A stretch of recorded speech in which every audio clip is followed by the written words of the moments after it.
I'm sorry, can you repeat that? I asked, blinking like I didn't just hear my entire career get doused in gasoline and lit with a smug little matchstick smile. Evan didn't even look up from his tablet. Your numbers are unusual, he said, dragging out the word like it had dirt under its nails. Could be an anomaly.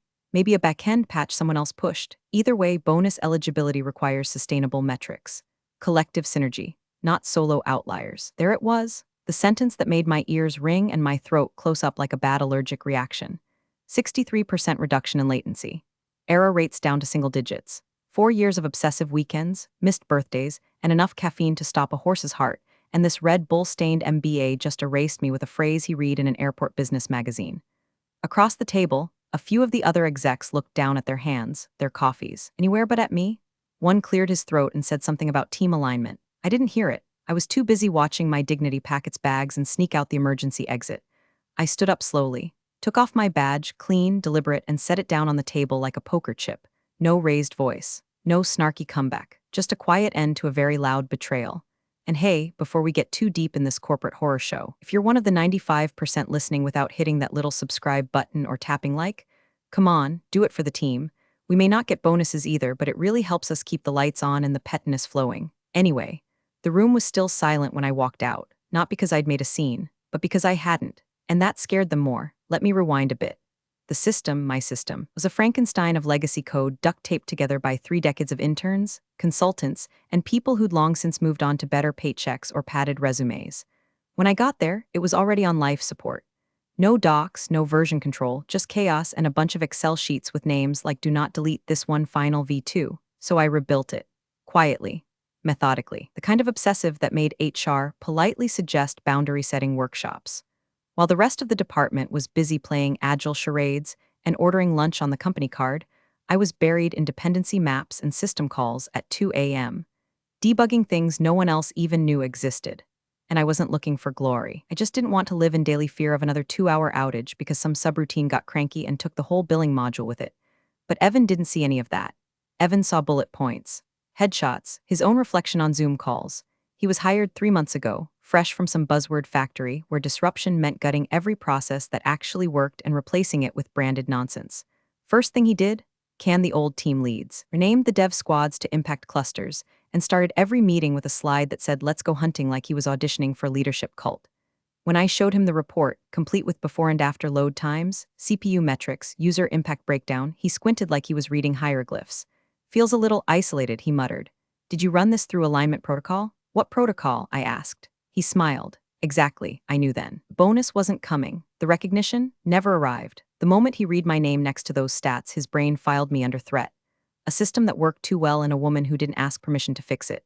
So yeah, I handed over the badge. No tantrum, no fight, just quiet clarity. Because what Evan didn't realize, what none of them had taken 5 minutes to ask, was that the system wasn't fixed by committee. It wasn't the result of synergy. It wasn't some magical patch someone else slipped in. It was mine. Built from memory, from muscle, from instinct honed through every midnight crash and early morning deploy. And more importantly, it lived in my head, not in Jira, not in Confluence, not in any pretty documentation portal that Evan could parade around during QBRs. When I walked out that door, I didn't just leave behind a job. I took the map, and I knew exactly what was going to happen next. By the time I pulled into my apartment complex that night, the story had already taken on a life of its own. Jennifer walked out, no notice, no handoff, no goodbye lunch, not even a LinkedIn update. Just whispers echoing through Slack threads and lukewarm texts that hit my phone like little digital shrugs. I sat in the driver's seat for a good 10 minutes, just watching the rain carve slow, greasy rivers down the windshield. Somewhere behind me, a neighbor's dog barked like the world was ending. Fitting. Inside, the apartment smelled like takeout and stress. My laptop was still open from the night before, a half-finished YAML file blinking back at me like it was confused we weren't at the office. Or maybe I was confused. You pour years into something, actual years, the kind that eat your 20s alive, and then it ends in a 5-minute meeting and a smirk. The first text that came in was from Raj, one of the backend guys I used to sync with on deployments. Heard what happened. Sorry, that's just messed up. 2 minutes later, wait, did you really not leave anything behind? Then Chloe from QA, so Evan said you quit cause you couldn't adapt to the new structure? I told him to shove it, for the record. Adapt. Cute word. Gets tossed around when people want to blame you for not playing dumb. But the one that stuck was from Mel, the only person who ever stayed late with me during system rollbacks. It just said, you built that thing from scratch, they'll all see. I stared at her message for a long time, not because it made me feel better, but because it reminded me why it hurt. I didn't just build the system. I was the system. Every cron job, every endpoint, every obfuscated variable name nested 10 levels deep in a function chain, that was me. I turned chaos into logic and logic into reliability. I didn't need Jira tickets to track what I already carried in my head like a second heartbeat, and now I had to let it go. So I did what anyone would do after being erased. I got to work. I started backing up my personal files, tax stuff, receipts, personal scripts, not work product. Nothing they could scream IP violation about, just the scaffolding of a life they clearly never saw as valuable. I shut down my remote access tunnels, deactivated my repo keys, revoked the one lingering admin token from a dev box no one had touched in 18 months. But then I hesitated. There was one old script, an ancient thing I wrote in my second month on the job. It wasn't fancy. Just a legacy watchdog that pinged critical services and left little breadcrumb logs in a secured sandbox directory. We used to call it Cerberus because if anything started acting weird, it barked. I opened the log file. Line after line of green checkmarks, timestamped like a neurotic diary. OK authenticated heartbeat 2025 to 10 to 2802, 1704, and then one line nestled at the bottom in clean white text. Info auth expired. Redirection pending. I didn't write that message. Not recently anyway. It was part of an old test scenario I'd forgotten even existed. An internal joke, really. When the system couldn't validate the core architect's token after X days of inactivity, it triggered a cascading permission shift. A harmless little quirk, unless someone tried to override it. I closed the terminal, didn't touch a thing, just let it sit. That night, I slept like someone had pulled the batteries out of my anxiety. Not because I was okay, because I wasn't carrying it anymore. Let Evan spin whatever bedtime story he wanted. Unfit for collaborative leadership? Sure, let him believe it, but I knew the truth, and more importantly, the system did too. Evan strutted into the Monday morning stand-up like he'd just landed a SpaceX rocket with one hand and a latte in the other. He clapped his hands together. All right, team, fresh week, fresh structure. Jennifer's transition left a few things open-ended. But that's why we're here, right? To level up. Let's dive into mapping her infrastructure. Jared, Sam, you two are my go-tos for this. Get started today. Jared blinked. Sam shifted in his chair. They were both less than a year out of college, still wearing those hopeful expressions that hadn't been beaten out of them by system logs and 4 a.m. rollback disasters. I'd seen that look. Hell, I used to have that look. The two of them retreated to the war room, formerly known as Conference B, with whiteboards, sticky notes, and enough cold brew to drown a mongoose. 10 minutes in, Sam asked, "Where's the documentation?" Jared replied, "I thought it was in Confluence." They opened it. Two folders, one labeled skeleton and the other simply "Here be dragons." The contents: a few timestamped notes, references to internal scripts, and a variable list written in what looked like shorthand Latin. They tried following a naming convention. That was cute. Most of my variable names were practical but unorthodox. Echo Goblin, Subterrarium, Witchlock, don't ask, it made sense in context. But without the context, my context, it read like a deranged scavenger hunt from a paranoid AI. Even the comments were cryptic. Things like // if this breaks, yell it past me, I dare you. // feed the watchdog or it bites. // this isn't a bug, it's a dare. By noon, Jared looked like someone had just explained mortgages to him using interpretive dance. None of this makes sense, he whispered. Evan poked his head in. How's it going? Sam rotated his laptop to show him a dependency map that resembled a Jackson Pollock painting. We think this might be part of the load balancer logic, or maybe telemetry, or authentication. Honestly, we're not sure. Evan squinted, then waved dismissively. She overcomplicated everything. Classic lone wolf syndrome. We'll rewrite it better. Cleaner. Use standard modules, modernize the stack. Shouldn't take more than a sprint. They nodded because what else do you do when the man signing your paychecks is high on his own ignorance? But outside their little silo, in the quiet back alleys of the system, something else was stirring. You remember that script, Cerberus? It didn't just watch, it waited. Deep inside its belly was a calendar trigger tied to my employee credentials, specifically, a deferred lockout mechanism set to execute exactly 72 hours after final authentication expired. It wasn't malicious. It didn't delete anything. It didn't crash anything. All it did was revoke.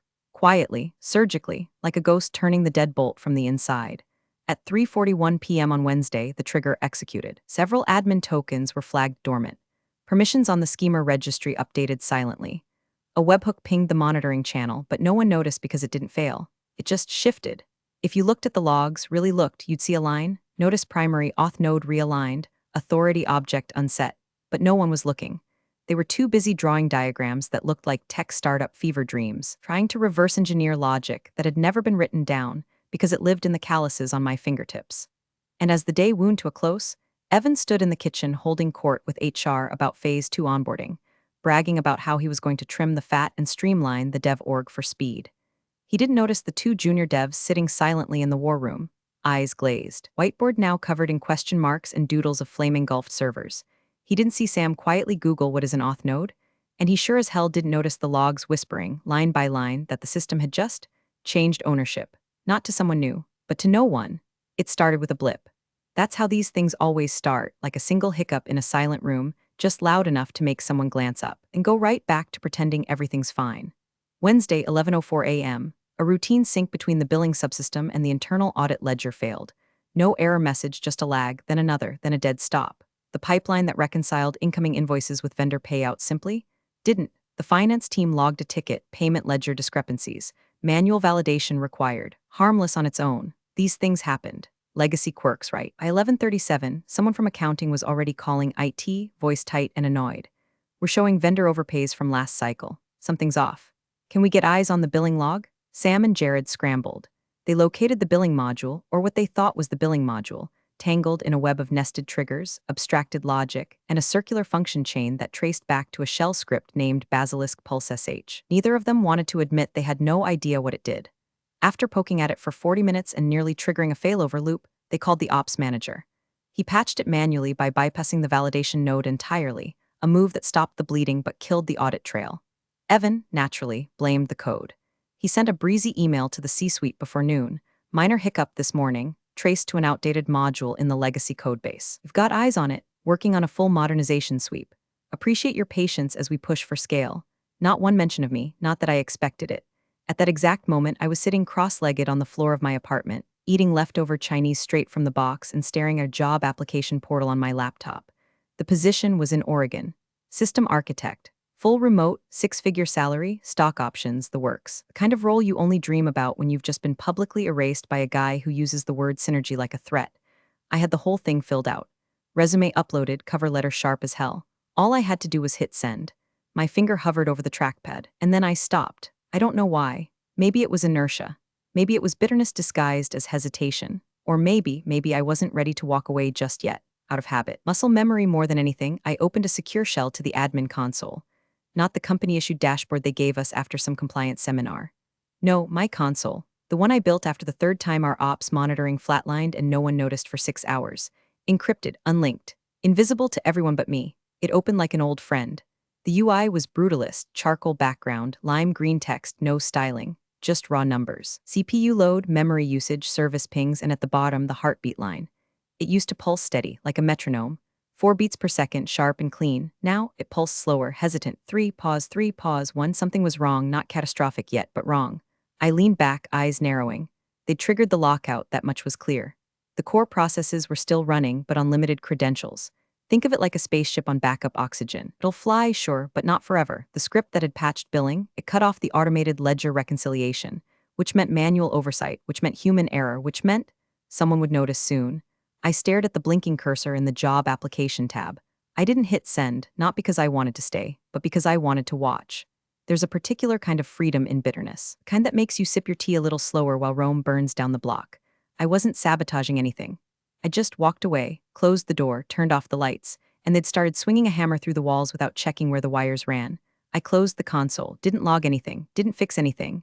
Just let it pulse, slower and slower, like a body waiting for someone to notice the flat line coming. The first real crack came Friday morning, not in the system that had already begun its slow descent into limping dysfunction, but in the glass fortress of ego that Evan had built around himself. An email came in at 7:12 a.m. from Michael Delacroix, our coup. Subject line was simple: outage review billing module. No exclamation marks, no blame, no panic. Yet, Evan read it standing at his desk, sipping something overpriced with collagen powder and oat milk. He laughed quietly, then typed his reply like he was swatting away a mosquito. Standard legacy glitch, patch already deployed. Billing sync back online, no loss of data integrity. Expecting no downstream impact, he clicked send. Then with a performative sigh, he turned to Sam and Jared. Old codebase, Jennifer's masterpiece, held together with duct tape and wizard spells. We'll clean it up. Neither of them responded. Sam looked down at his keyboard. Jared rubbed his eyes like he hadn't slept. At 9:38 a.m., the reply came back, shorter, colder. You said Jennifer was junior staff. She's listed as primary architect on the internal ledger. Why wasn't that flagged during her offboarding? Evan froze, read it twice, then again. The email hit like a brick to the solar plexus. Primary architect, internal ledger. Those words weren't just a title and a file. They were a liability when he had overlooked. To be clear, the ledger wasn't public. It wasn't pretty, but it was real. A flat file database maintained by ops to track system dependencies, ownership, and escalation paths. You weren't listed there unless you had a hand on the engine. If something failed and names were needed, that was the list you wanted to be on, for better or worse.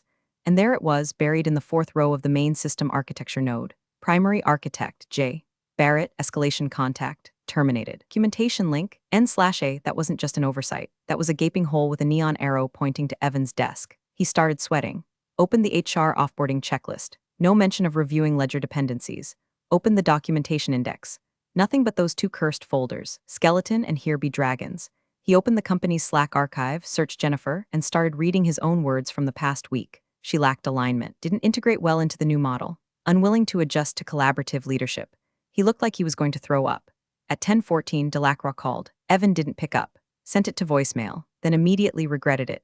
The COO followed with another email. I want a full dependency map by end of day. Include schema links, ownership trails, failover logic. If we lose vendor sync again, we're exposed on 2 contracts. That's a 7-figure problem. Evan, was anything deactivated when she left? Evan didn't know how to answer that because he didn't know what he didn't know. He'd never asked Jennifer for a handoff, never done a real exit interview, just smiled while she set her badge down and walked away. He'd assumed she was replaceable. That assumption was aging like milk in the Mojave.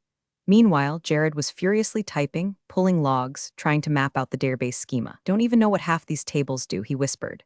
Sam chimed in, there's no rollback config, not even for the heartbeat module. Evan snapped, it's fine, we'll just rebuild. We don't need her documentation, we'll refactor. But even he didn't believe it anymore. Delacroix sent one last message. No subject line, no greeting. You're patching blind. If she's the architect and she's gone, then what we're running on right now isn't code.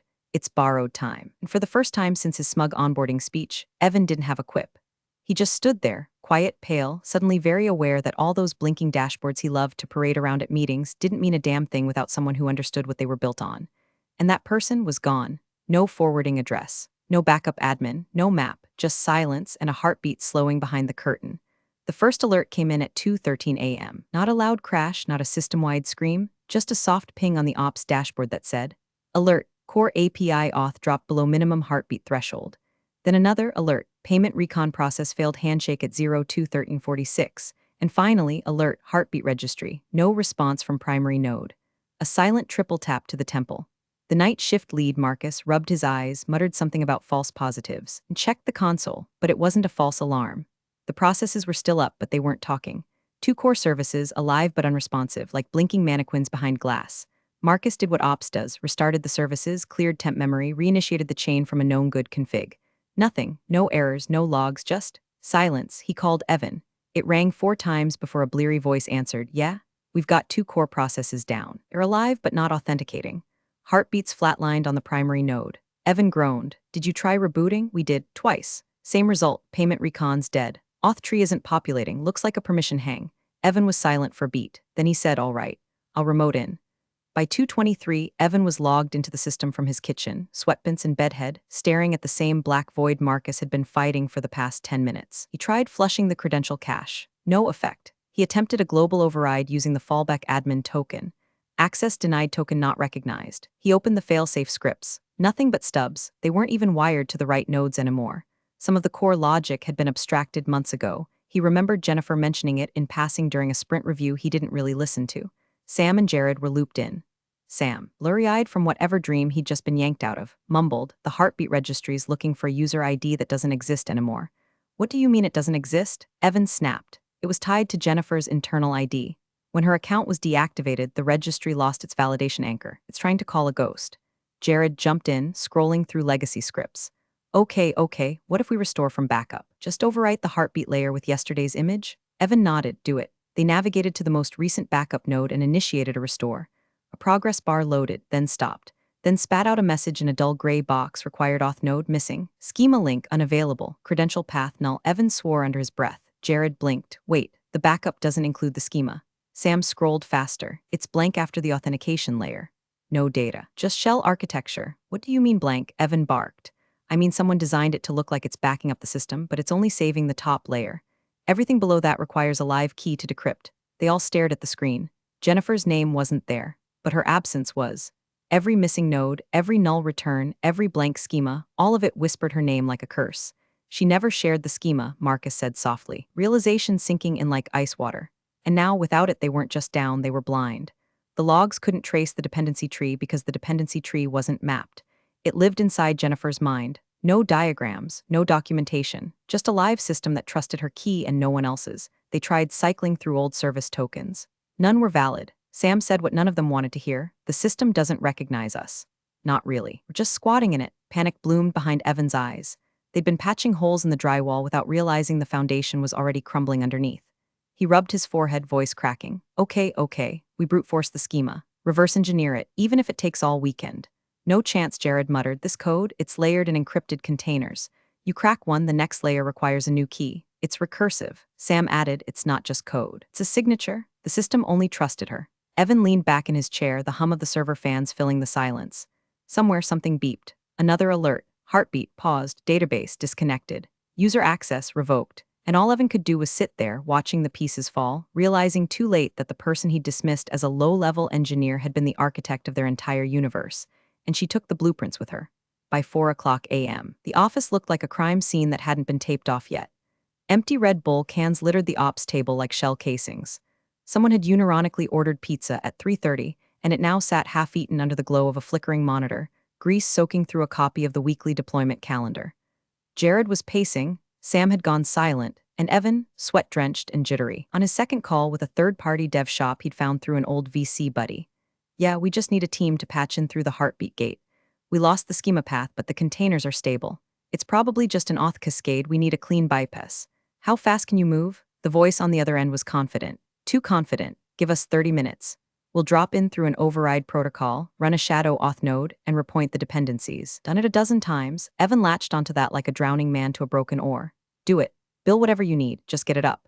The team, contractors with usernames like Skunkworks Root and Bitefire77, VPN'd into the system like paramedics on cocaine.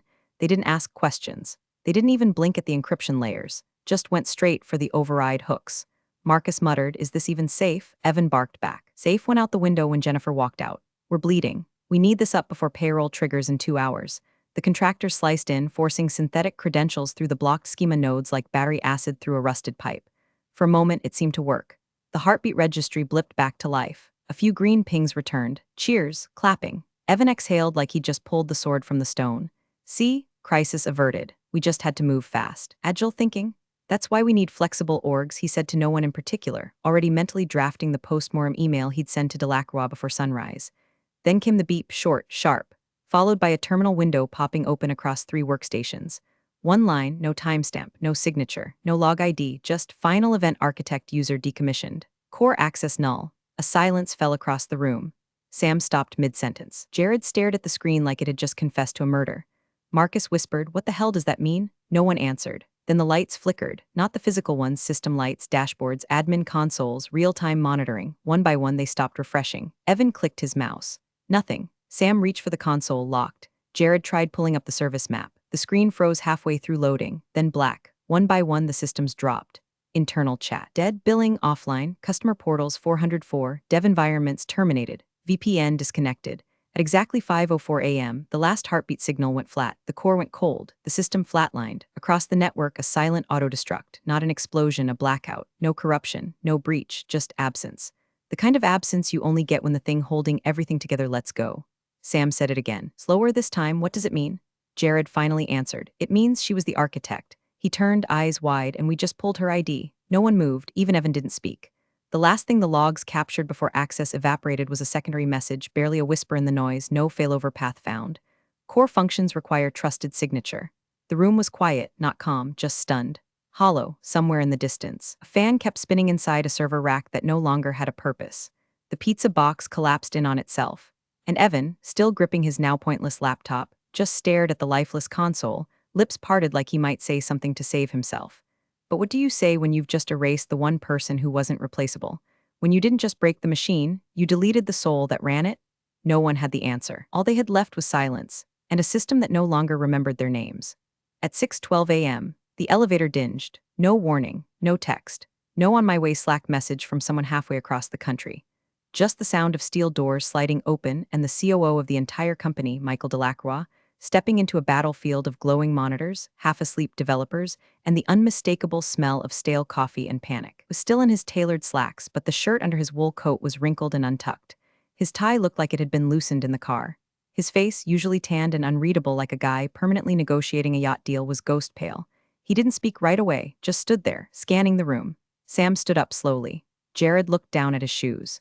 Marcus held his tablet like it might deflect a bullet. Finally, Delacroix's voice broke the silence, low, hoarse but sharp enough to split bone. Tell me she wasn't the sole architect. No one answered, not because they didn't want to, because they couldn't. Jared tried. We thought there were backups, but everything past the heartbeat requires her signature. The schema's recursive. It folds back on itself unless you know the entry points. Sam added, voice cracking, and the backups don't restore without the original validation path. They look normal, but they're basically hollow shells. Delacroix walked slowly toward the ops table, where Evan sat stiffly with his hands clasped in front of him like a child waiting for detention. Did you know she was listed as primary? Delacroix asked, eyes locked on him. Evan opened his mouth, then closed it again. Finally managed a strangled, it wasn't in the official org chart. The org chart? Delacroix echoed, a twisted smile creeping onto his face. You think tech architecture lives in a PowerPoint? He turned to the war room whiteboard, covered in frantic scribbles and red string logic that made less sense by the hour. Walked over. Tapped the word someone had written in the corner, failover plan. Then he picked up a manila folder sitting on the edge of the table, the only folder no one had dared to open. Jennifer's. The one she dropped off with HR 2 days before leaving. No one had bothered to read it. It was passed around like a prop, assumed to be some polite offboarding checklist, maybe a W-2 and an exit interview form stapled together. Delacroix opened it. Inside, nothing, except a single sticky note, written in blue ink in the corner of an otherwise blank sheet. If you're reading this, it's already too late. He stared at it for a long time. Didn't move, didn't blink. Just stood there, the folder hanging open in one hand like a joke with no punchline. Then, finally he sat down slowly into one of the ops chairs. Not the boss chair, not the ergonomic throne he normally occupied in the corner office. Just a basic plastic roller seat, like he didn't trust himself to stand anymore. He put the folder on the table, face down, and whispered, "We just lost the entire stack." No one breathed because they all knew what that meant, not just the systems down. Gone. The stack, the beating, breathing, modular core of the company's operations wasn't just unresponsive. It had rejected them. It had recognized Jennifer's departure as final. It had treated her deactivation like a power cut to the motherboard. And the worst part, it had done exactly what it was designed to do. Jennifer hadn't left a bomb. She'd built a vault. And when she walked away, she took the key and let the door seal shut behind her.